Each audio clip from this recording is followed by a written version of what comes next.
Today I'm looking at Do No Harm, Stories of Life, Death, and Brain Surgeries by retired British neurosurgeon Henry Marsh. On paper, this book has everything you'd want from a high-stakes medical biography. A world-class surgeon sliding back the curtain on the human brain, facing impossible choices and dealing with the sheer gravity of mortality. The actual medical work was fascinating, but the author's personal attitude I found very off-putting.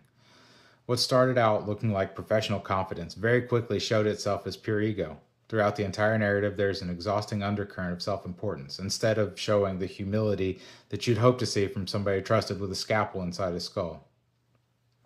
Marsh spends a surprising amount of time just sounding incredibly impressed with himself. But what really rubbed me the wrong way was how he talks about the people around him. At one point, he openly criticizes a nurse because she chooses to prioritize her children instead of constantly volunteering for overtime. The tone there feels weirdly judgmental, as if choosing your family over demanding hospital shift is a character flaw. It gives you an uncomfortable look into a pretty toxic old school work culture. On top of that, there are multiple moments in the book that come across as casually fatphobic. To be completely clear, these aren't thoughtful clinical discussions about health risks or surgical complexities. They're just unnecessary, contemptuous comments about people's bodies that add absolutely nothing to the narrative except a layer of mean-spirited bias. It makes it very hard to root for a narrator when they display that kind of casual disdain for their patients.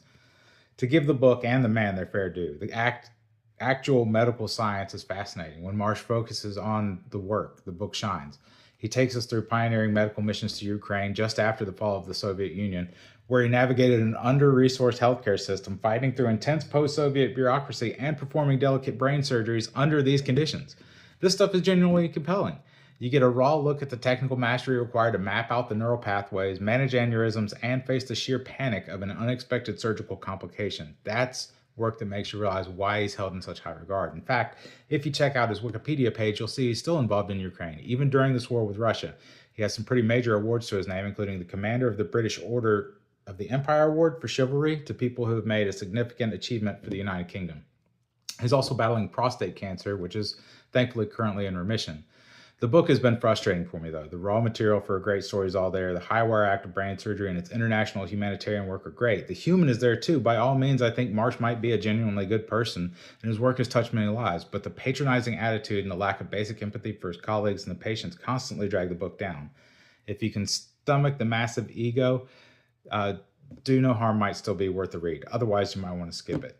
Let me know in the comments if you've read Henry Marsh's work or if another author's ego has completely ruined a book for you. Help me get more reviews to you by hitting like and subscribe, and I'll see you in the next review.